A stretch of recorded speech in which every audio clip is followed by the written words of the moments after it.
Halo teman-teman, apa kabar? Semoga sehat selalu ya.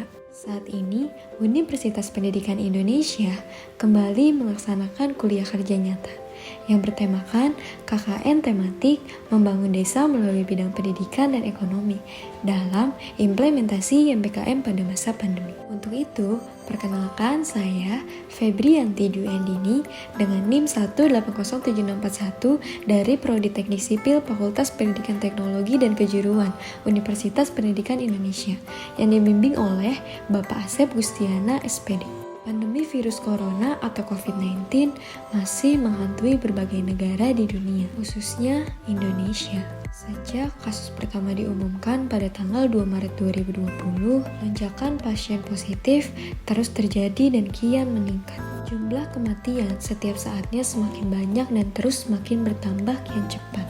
Seperti yang kita semua rasakan, sekarang pandemi COVID-19 menjadi hal yang kita takuti karena sangat berdampak besar untuk kehidupan. Dikutip dari laman resmi covid19.go.id, hingga Sabtu 17 Juli 2021, jumlah kasus positif COVID-19 mencapai 542.236, diikuti dengan pasien yang dinyatakan sembuh sebanyak 2.232.394 dan 72.489 pasien lainnya meninggal dunia.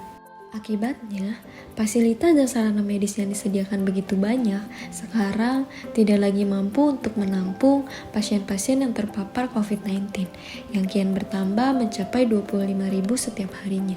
Dalam rangka menanggulangi pandemi COVID-19, pemerintah telah menerapkan berbagai langkah kesehatan masyarakat, termasuk seperti yang sekarang sedang diterapkan, yaitu PPKM atau Pemberlakuan Pembatasan Kegiatan Masyarakat. Seperti yang kita tahu juga, kehidupan kita semua sudah sangat berubah.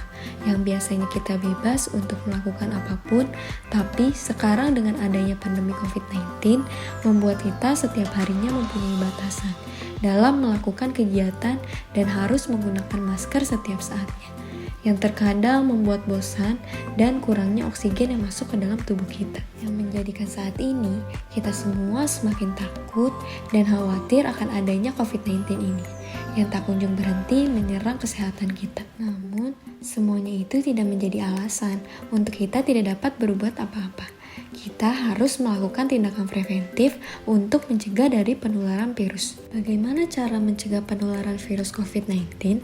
Pertama, cuci tangan dengan sabun dan air mengalir untuk membunuh virus yang mungkin ada di tangan. Kedua, pertahankan jarak fisik dan physical distancing minimal 1 meter antara Anda dan siapa saja. Ketiga, memakai masker. Bagaimana cara memakai masker yang benar?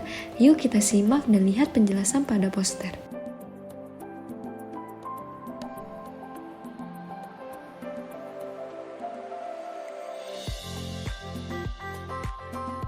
Keempat, menjauhi kerumunan. Menjauhi kerumunan merupakan protokol kesehatan yang juga harus dilakukan. Menurut Kementerian Kesehatan RI, masyarakat diminta untuk menjauhi kerumunan saat berada di luar rumah. Ingat, semakin banyak kita dan sering bertemu orang, maka kemungkinan terinfeksi virus semakin tinggi. Oleh sebab itu, hindari tempat keramaian, terutama bila sedang sakit atau berusia di atas 60 tahun. Lalu yang kelima yaitu mengurangi mobilitas. Virus penyebab corona bisa berada di mana saja. Jadi, semakin banyak dirimu menghabiskan waktu di luar rumah, maka semakin tinggi pula terpapar virus jahat ini. Oleh karena itu, bila tidak ada keperluan yang mendesak, tetaplah berada di rumah. Menurut Kemenkes, meski sehat dan tidak ada gejala penyakit, belum tentu dirimu pulang ke rumah dengan keadaan yang masih sama. Dan yang terakhir yaitu melakukan vaksin.